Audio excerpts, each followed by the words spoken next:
Welcome back to another exciting episode of Invest in Yourself, the Digital Entrepreneur Podcast. I am your host, Phil Better, the podcast mogul, and today we are diving into a transformational conversation you won't want to miss.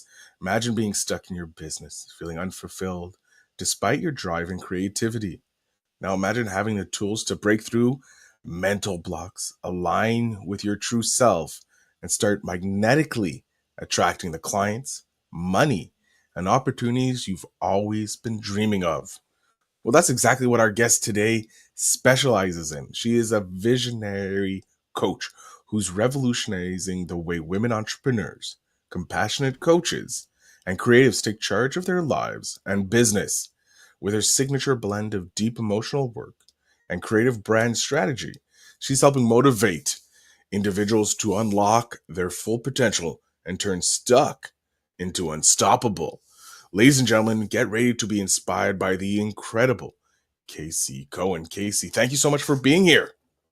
Thank you, Phil. I really appreciate it. I am so excited to dive into some stories here. One in particular was the one that changed the trajectory of my whole life when I stood outside the log home I was living in and looked up to the sky for one last ditch effort to try to keep my side business going. And I had an epiphany. This vision of portrait photography came into light, and it just changed my whole trajectory. But I'll tell you about that later. I'm just excited to insert it.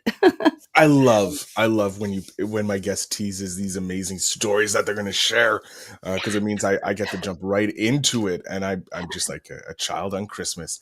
Woo. So we're going to do what I always do, and the question I always ask is, Casey, why did you throw off the shackles of the 9 to 5 to become an entrepreneur? What made you decide, hey, I'm going to try a side hustle that's going to bring me to the log cabin for me to question everything else in my life? So, what was it, Casey? I would love to hear the story of that. Oh, I think we're frozen.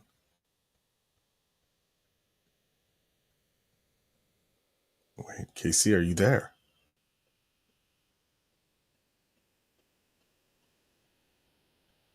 Oh, give it a few more seconds.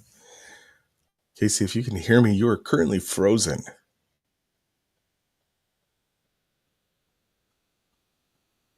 Oh, this is a shame.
Hello.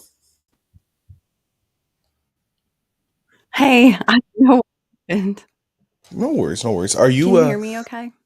yeah, I can hear you. Are you plugged in to the internet directly, or are you Wi-Fiing? It's Wi-Fi. You had Oh, frozen on me. oh, I had frozen on you. You had frozen on me. Yeah. Okay, so we both froze on each other.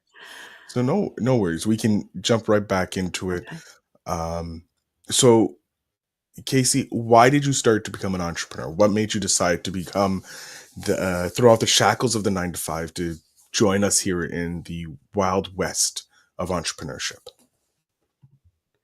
So I'm actually a fourth generation entrepreneur, so it's just in my blood. But my background was in design and architecture. So I'll start where my last real 9 to 5 job, I was working for a lighting agency. And I had the idea I wanted to better myself in some way. And I was interested in color. And so I had started this side business while I was working in my 9 to 5. And I became a color consultant so that I could just become a better architect, a better interior designer, just, better in that way. And so I started this color consulting business on the side, helping people choose colors for their home and space and whatnot. And this was in Washington, D.C. at the time. And I had a business model that I started in a paint store there where people would come in and get free help just walking in to choose colors. And then I would be able to help them in their home so I could get clients that way. And the business just took off. And it didn't seem like I was really going to be able to get anywhere with the 9 to 5 business that I was with. And so I started thinking, if I could just put more hours than, like 10 hours a week into this side business because it's doing so well, then maybe I could actually, meet the income that I make in my 9 to 5. Um, so I decided to jump ship on that. And, even a couple years probably prior to what my, financial advisor would have liked, um, we had a certain number we were trying to target before I actually did that thing, but, there was a little pressure coming from the 9 to 5 job, so I thought, "You know what? Let's just do it. I've done really well to put all my money away, and we'll just use that. I can do this," right? Um so I dropped everything, got a really nice, high-rise apartment in DC overlooking the Capitol. It was beautiful. It was a wonderful time and experience. And I got there and got settled in and found out that there was someone else in the store that, was unofficially doing the same thing that I was. And the manager had come to me and said, "Hey, we just wanna let you know, this person that works for us," because I had my own business, she was unofficially doing the same thing, and we think there's enough clients to go around. At first, I'm kinda side-eyeing the situation, and I thought, "Look, we're in a big city here. Of course, there's enough people to go around. We can do this, and we can make it work." And I just dropped some big bucks on a nice apartment, so we're going to make it work. So I took on some more days at the paint store, but I wasn't getting more clients. In fact, I was getting less. So, and this was on the hill. This was on Pennsylvania Avenue, in a beloved, hardware store there. But anyway, I panicked for a minute. I was resentful for a minute, and I thought, "No, we're not gonna let this, take me down."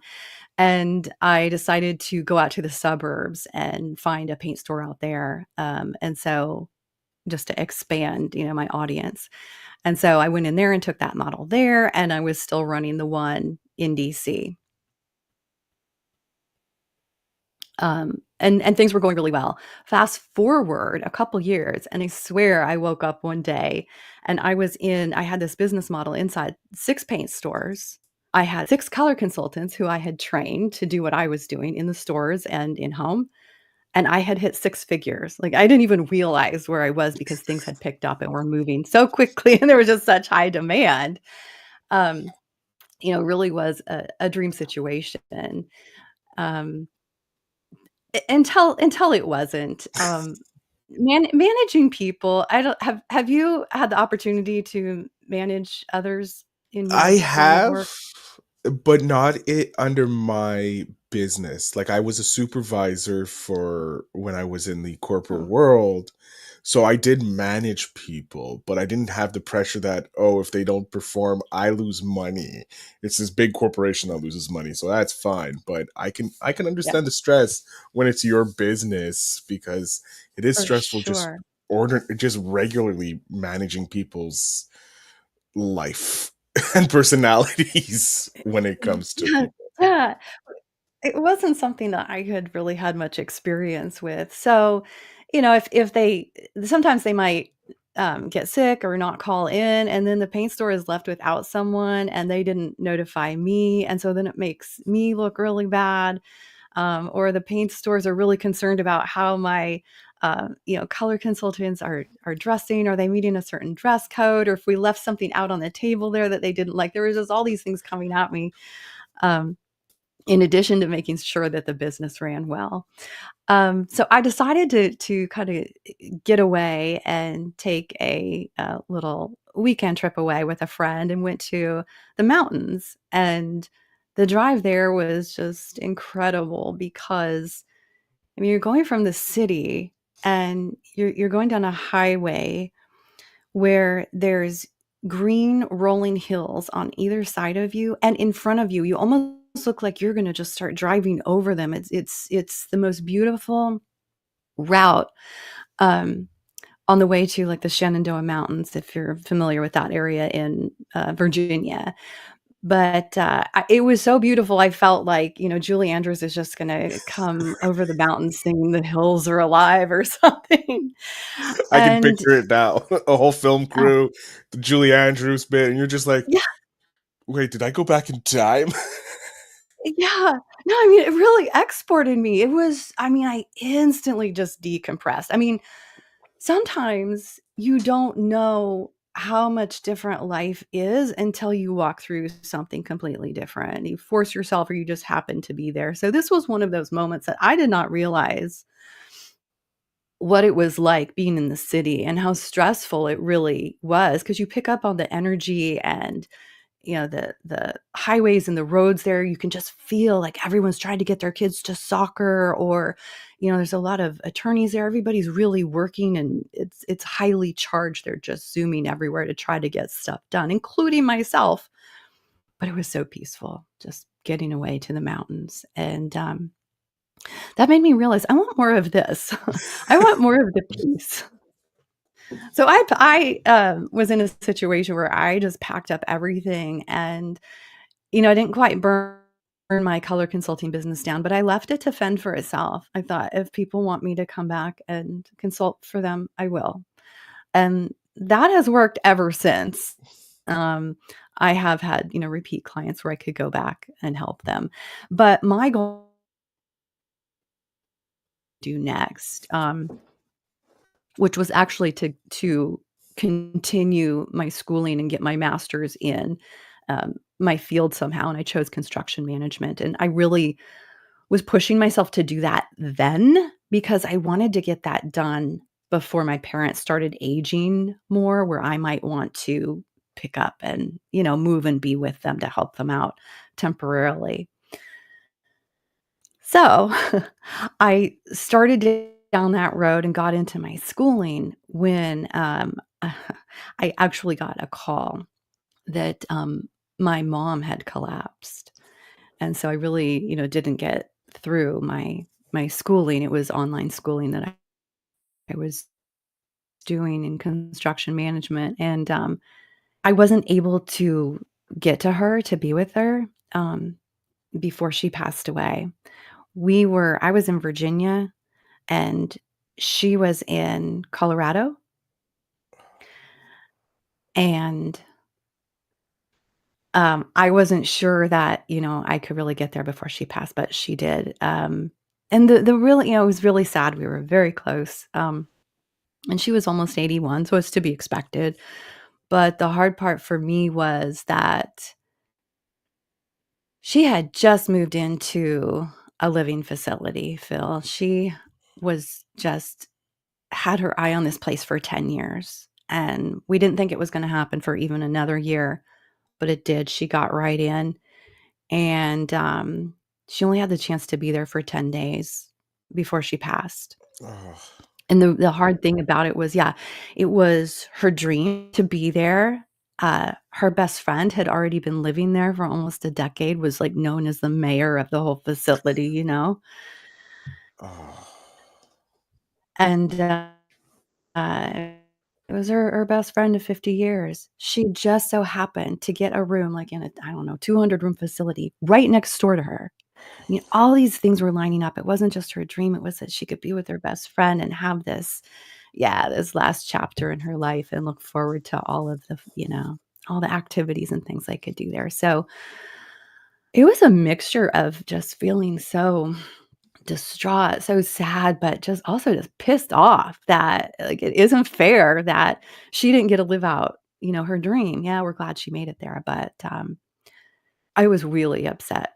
Um, I don't know. Do you have parents in that situation too, I or have you gone through that at all?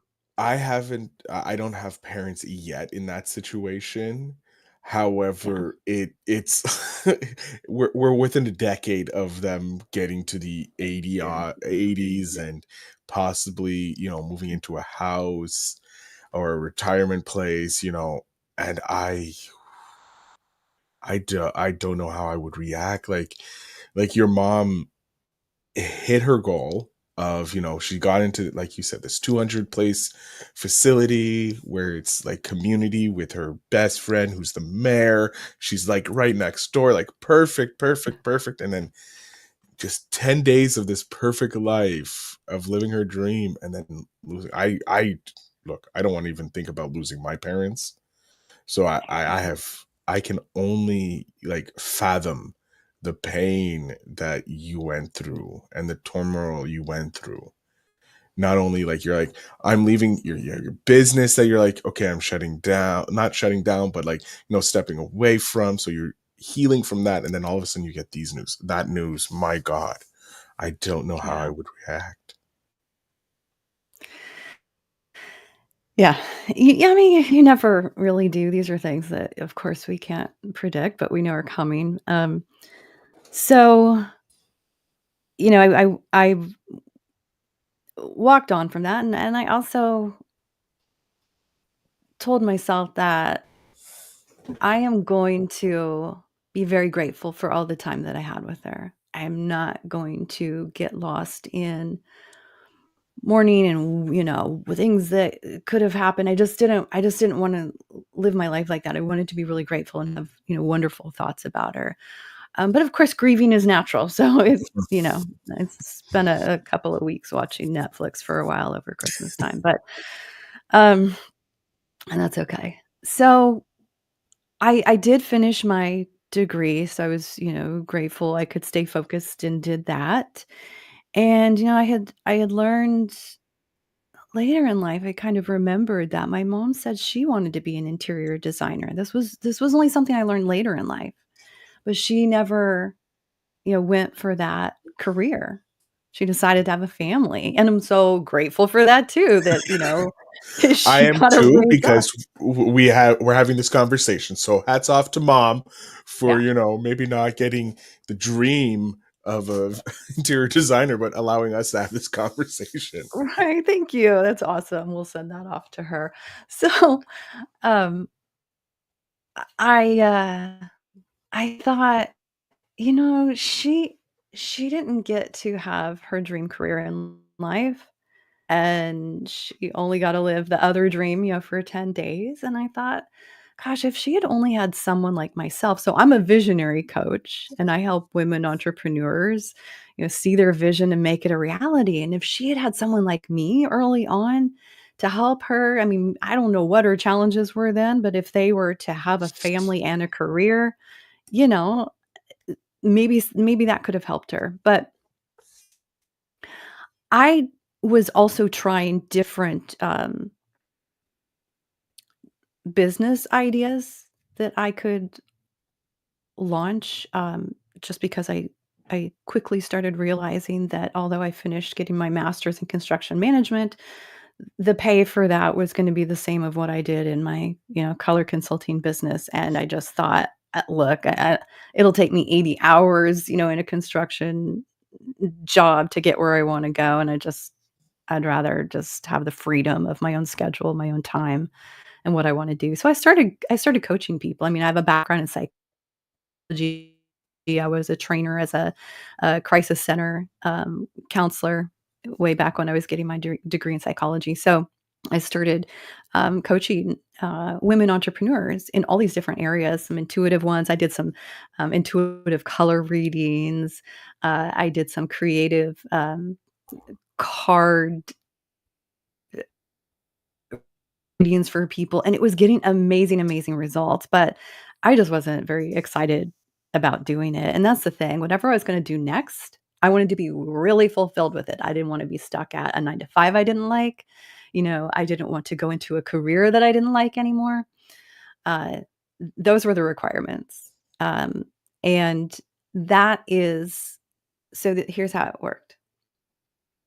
I was consulting women entrepreneurs to live their dreams, met with, "Hey, my mom did not, meet her dreams the way she wanted to, and I don't want any other woman to go through that. I want them to be able to get their brilliant ideas out there and to change the world or give them more freedom or be able to juggle both life and business together." So those 2 met. And that is just prior to the example that I was giving in the beginning of what happened next when I was on the porch and had that epiphany come through. Oh, so the whole, pretty much the whole, your whole world was created because you had the 9 to 5, you had your 9 to 5, you had your freedom, you come from a long line of entrepreneurs, so you understand the struggles that entrepreneurs have, but you also understand how much freedom it has, which I'm jealous because I only discovered the freedom in 2020, a few years Good late, for you. if you will. Alright. Better Um, late than never. it's true. I'm very, very happy. I look at 2020 as a very positive aspect of my life, even though it was very negative in a lot of other people's lives. I Um, love it. uh, so you're doing all this. You saw that your mother left maybe life not unfulfilled because she did have an amazing family, and she did have to see the joy that the family brought, but her personal dreams, of being a interior designer was left unfulfilled, sparking you to just say, hey, I want to help these women so that they can live their ideal life. And now you're sitting outside on a log cabin, which I'm very jealous of, looking up into the stars because I love standing outside at night when there's no light pollution and just looking up at the stars and seeing the beauty that there's there. So that's the biggest that's a goal I have, just having a log cabin out in the Oh, wilderness. nice. Yeah. Um, what was the epiphany that happened? What was it that sparked you to kind of maybe change directions? Yeah, so I was living there and doing some coaching, but I wasn't really getting the revenue or the marketing piece down. It just felt like a whole different can of worms than my color consulting business, and I was getting stressed, and I remember sitting on my couch thinking, "I just feel like a train sitting on this rusted track going nowhere." And it reminded me of my mom because I was thinking, I don't want to have to rely on someone else for my income. Am I really going to have to go back and work somewhere? Maybe, even just a side job at Starbucks or something. And I'm just backpedaling like I don't want to go. And I had hired a lot of mentors to figure out my passion and purpose. And I just thought, maybe there's one more thing that I really love out there that I just haven't tested yet. Just simply because I didn't wanna go back to a 9 to 5. So so I walked out on the porch, I'm like, "All right." It was actually during the day because I remember distinctly going out there and looking up to the sky, I'm like, "All right, before I burn this business down because I'm not making it, what else is out there for me that I absolutely love that I just haven't uncovered yet?" Like, "Come on." I feel like I'm rolling the dice here. And before I could even finish the sentence, this often happens for me. I'm looking up at the sky and it was so blue that day and clear, right? And peaceful, just out in the wilderness. Like, what more than anything else do I want in this world? And before I could even finish, this vision of portrait photography came into place. I mean, literally, it's as if there was this huge painting with this big, wide, I don't know, 1960s gilded frame around it or something with a brother and a sister, siblings at a young age sitting in there. And I'm like, what is this portrait photography thing? What's going on? Like, I'm not going to be a photographer. I mean, my dad actually, growing up, we had a dark room in our basement and he, Oh, was a hobbyist. So I understood photography and I'd had some classes, but I'm like, I don't think that I'm going to go into photography, especially with the digital world right now. All I was hearing was photographers are having the worst, the hardest time trying to make a living. But um, I thought, yeah, I do. I love portrait photography. I love seeing it. I feel like a picture really paints 1,000 words. I mean, call it mhm. the creative in me, but I love it. And I love like personal branding photo shoots. And I love the character behind them. So I thought, all right, universe, we're going to take this and run with it. Like I put it under my arm. I'm like, I'm determined to make this work somehow.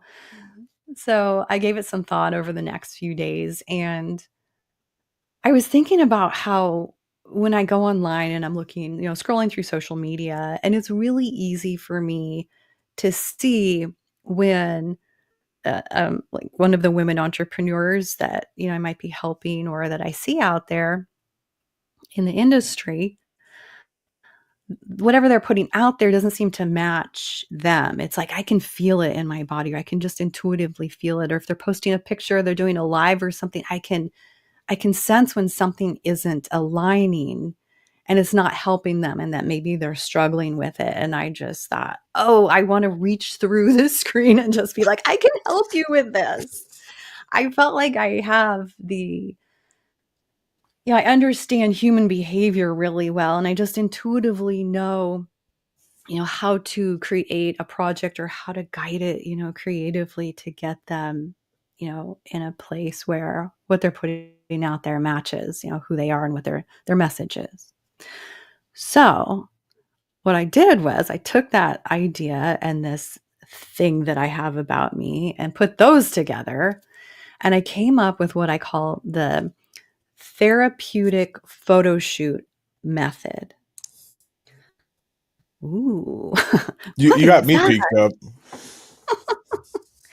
So, what that is something that I developed. I'm already working with people to go deep with them and uncover their self-doubt and blocks. And so I know them on this very deep level. And I also take a creative side to help them like visually be able to see themselves, and we go into Pinterest. And if you're familiar with like vision boards, like we do some things kind of like that, but it's with their life and their business so they can visually see what's going on. So what I did was plunked down this therapeutic photo shoot method by taking what I know of them very deeply and what I know visually of them.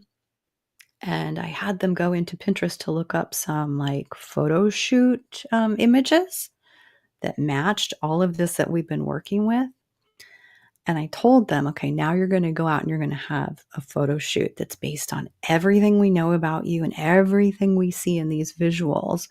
But we're going to gear it, specifically toward you. We're going to gear it toward overcoming your fears and standing in your power. And that way they could see themselves not just from the inside out, but from the outside in.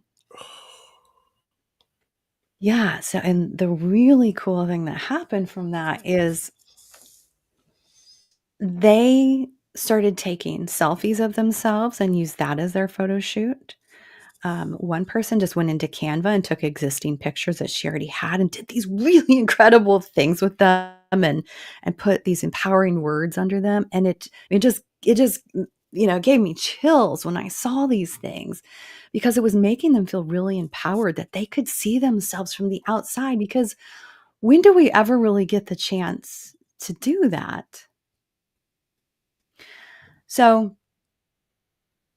that gave them so much confidence that they were able to manifest these things in their life, because they just became so magnetic. They became themselves. They were shedding, outer layers of themselves, and they started getting more clients. I had one person who was a writer. She helped people to write also, and she had a side job as a hostess in a restaurant.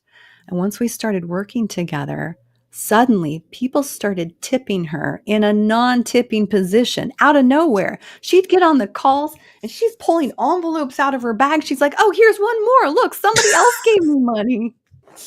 Wow. So, yeah, really cool. So it was not just that I'm helping them manifest more clients, more money, more, opportunities, but they're feeling better. I call it the energy of euphoria. I mean, they really get up into this incredible feeling, so that their lives are brought more joy. And guess what? They're more fulfilled with their business that they're in. The exact same thing that I was looking for.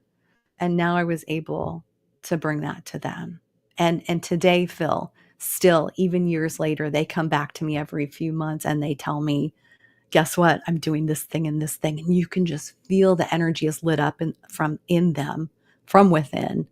They had gone from feeling stuck and like, just the rainiest of stormy days, and having struggles in their relationships because they're not happy and their health was declining, to all the way, year immediately and years later, still maintaining that. So that's That's my insane. story. Yep. And I'm sticking to it. It's a great story, and you should stick to it because it has the highs, it has the lows. It's a blockbuster in the making, Casey, for sure. Maybe Um, Netflix will pick it up. oh, for sure, Netflix or Amazon, they're going to hear this and they're going to be like, "We need to get Casey on the phone. Let's get this story done." Do it. Um, I'm curious with everything you've done, because you've been able to help a whole bunch of women reinvest in themselves to become a better version, with going through Pinterest, seeing these boards, creating that vision board, then being able to step out and get that photography session so that they can see what other people see, how the people see them as what they should be, this successful entrepreneur or successful business owner, or just a success period. um what do you do to keep yourself in that successful mode? What investments do you do, either daily, monthly, weekly, yearly, to become the best version of yourself? Thank you. It's a really good question. Aside from trainings that I do, last week I fell into 4 all in 1 week. I was like, "Oh my gosh." But I just can't resist, because I have so many things I wanna do. But my biggest thing is that I'm always staying in breakthrough. I'm always expanding my capacity to see how far I can stretch what I can do, because I feel like our thoughts are just a muscle. And the problem is that we get stuck in all of these old thoughts and beliefs that we've had. And I've learned that if we can just shift our thoughts to something that is more expansive, that is what really helps me, just to keep doing that and exercise that muscle. And the things that you think are really hard right now, once you start walking through those and you're exercising that muscle, those become easier, and then it just falls away. And you start having these epiphanies and breakthroughs, and life, it just becomes so exciting, and the momentum just keeps moving, and you just keep rolling. I've learned to shift and pivot quickly. It's not that I don't, feel all the feels when they come on. I do, but I just love that challenge. And it helps with my clients too, understanding them. Yeah. And you're able to go through these shifts and these pivots and the lows because you've already been through lower lows and higher highs. So you understand. Plus, you get to see it with your clients. Um, I want to jump into the future because I like seeing the future of my guests. Obviously, it gives me a reason to call them back in 10 years. Hey, come back on the show. Did you reach your goal? That's great. Planting that seed. Hopefully, we don't wait 10 years to have you back, Casey, because that would be a disservice to both myself and to the audience. But I would love to know, where do you see yourself in the next 10 years? Um, do you see yourself still doing exactly what you're doing, maybe up a level, or do you see yourself completely in this new world that you never thought possible? I do see myself in a world that I never thought possible. I mean, that's what I do. I reach for really big things and big ideas. So expect me to be in a place where I'm like, this is incredible. And I right now I'm in a position where I'm launching and rolling out some things with my business. My business name is called House of Vision, and I've attached the name Virtual Retreats to it because that's what it feels like when people are working with me, and that's what I love to feel. I love helping people heal themselves, kind of like rehab, only it's not drugs and alcohol. It's the mind. And even though right now I'm working one to one, I have a community of, you know, other women sisterhood to help, support one another. So right now, for example, the virtual retreat that I provide is called Slumber Party because it's more of an entry level for these women entrepreneurs to come in because they feel so, in these paralyzed places. And it's a place that starts to feel more like a circus by the time they get out. And they're all these things, they're like a magnet just drawing in what they, desire in life and business. But then what I want to roll out with after that is to have what I call the checkered anchor. So after they're done with a 6-month container of, all this excitement, now they get to navigate, all these ups and downs, all these ebbs and flows. So it's like instead of the yellow brick road, it's like follow the checkered brick road because I love this whole Alice in Wonderland thing since that's what I feel like I'm in. You have that So, vibe. I can get that vibe of oh, thank you. Well, less Dorothy down a simple path and more, hey, we're gonna just sip this potion and see what happens. that's great. Thank you. I might steal that from you. Um, yeah, and so it's checkered because of the road and the highs and lows, but it's an anchor because I want to help them anchor in, build a strong foundation, feel confident, and do like what I'm doing, be able to expand their capacity. And then beyond that, I want to roll out a final stage that I'm calling the escape retreat, where they really get to expand their capacity and they've got higher levels of income coming in, maybe in the $1 million range, and I'm helping them to navigate how to be a better leader, how to run a better business, in fewer hours and still maintain, those high levels. So in 10 years, I want to have run the gamut of that and helping groups of women, really put themselves out there and really put themselves out there powerfully. And, that I can look back at the end of the day, even in 10 years and be able to impart my wisdom or give that advice. I love teaching what I know and all the nuances and help them get there. It's like bigger goals faster, and I love feel happy about it. I Thank you. love that. I love that for you, and I can for sure see you doing that, crushing that goals. Maybe Awesome. not having another log cabin epiphany um, to reach it. However, I do believe you're going to have another crazy epiphany to help you get to the next level and hit that exit, that come together with that exit idea because you Yeah. just have that energy. You Thank attract. you. You can feel the attraction that Thank you you. have for not only your passion for your business, but also to see your clients and the people, the women that you support, get to the level that they can be successful. Because I have a feeling that you see your mom in every single one of these people, and you want them Yeah. to hit that level. That's the love and compassion I can see you bring to your clients and your job, and I think that's wonderful. We Thank are you. unfortunately coming to the end of the episode, which I hate because I'm having a great time learning about you, Casey. So you're Thank definitely you. coming back. Awesome. Your energy is awesome, and I love it, and I want to share more of it. But we're going to go back to your 10-year-old self here. So we went to the future. We know what you're going to do in the future, but we're going to go backwards.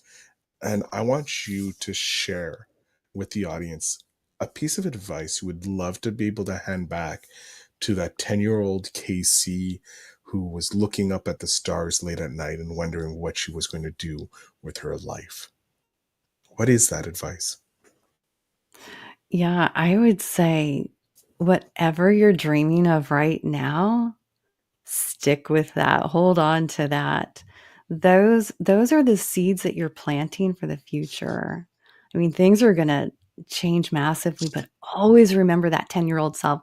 I feel like that's the age where, there's still the innocence and there's still the belief before there's too much, corruption that you can't do this and you can't do that. And that's the exact age that I was out peddling stationery to my neighbors and, doing all these entrepreneurial things. And it's really where, my life started in my friends after that with Yes, You Can. So listen to that 10-year-old, like she or he really knows what's going on. And oh yeah, always go back to that person.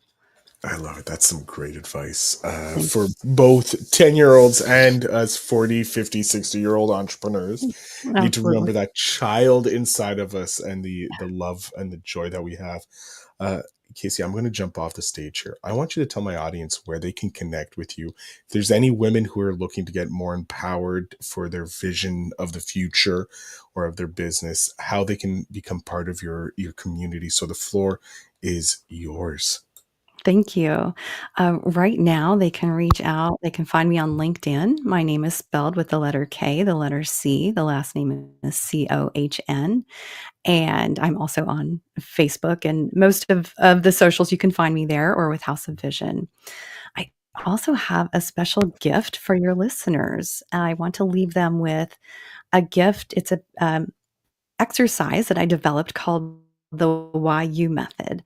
And it's really good for helping entrepreneurs stand out amidst a crowded industry where they feel like, how am I ever going to make it because it's so crowded? And it takes you through exercises in a very unexpected way and helps you to have more confidence and pluck out really unique things about yourself that'll make you stand out and make you different. So you can DM me at any of those places there, or I'll leave a link with you, Phil. And you can, if there's somewhere that you can post it, I'll leave a link there where they can get that. Ooh,